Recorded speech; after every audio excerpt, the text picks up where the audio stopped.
જય જય ગરવી ગુજરાતના રચયિતા અને આપણા ગુજરાતના પનોતા પુત્ર એવા વીર કવિ નર્મદ, એમના સમયમાં એમણે વીર રસ ઉપર ઘણી બધી કવિતાઓ લખી અને સમાજ સુધારક તરીકે એમનું નામ થયું.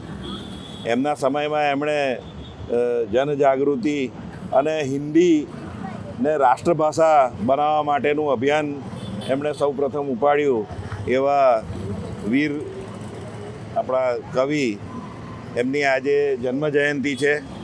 વડોદરા કોર્પોરેશન દ્વારા આજે અહીંયા પુષ્પાંજલિનો કાર્યક્રમ રાખવામાં આવ્યો છે. એમના ચરણોમાં સતસત નમન કરું છું.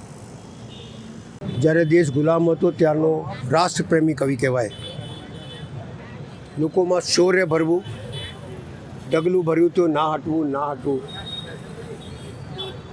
ચલો આગે એટલે ફતે છે આગે, એમ કરીને એના શૌર્ય ગીતો બધા પ્રચલિત થયા છે. એ શૌર્ય ગીતમાંથી એક રાષ્ટ્રપ્રેમની ભાવના જાગે છે.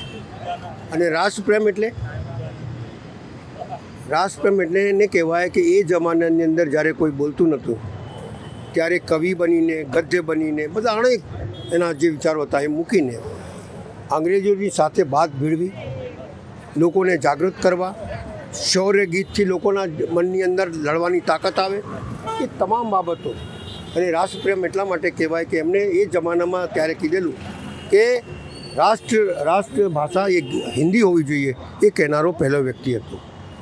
મારું માનવું છે કે શૌર્ય ગીતથી, ગદ્યથી એમને જે સમાજને જગાડવાની જે પહેલ કરી છે એમાં એ સમાજ સુધારક બી કહેવાય, રાષ્ટ્રપ્રેમી બી કહેવાય અને રાજ્યપ્રેમી બી કહેવાય. કે ગુજરાતી સાહિત્યને એમને એટલો આગળ લઈ ગયા જેથી લોકોમાં એક જાગૃતતા આવી, લડવાની એક હિંમત આવી અને લડતા અંગ્રેજોને સામે ભગાડવાની જે તાકાત ઊભી કરી, એનાથી એને ખરેખર નમન કરું છું. આજની પેઢીએ એમાંથી શીખવા જેવું છે કે ગમે તેટલી તાકાત તમને દબાવવાની કોશિશ કરે તેમ છતાં સાચી વાત કહેતા ગભરાવવું નહીં, એ એમનામાંથી શીખવા જેવું છે.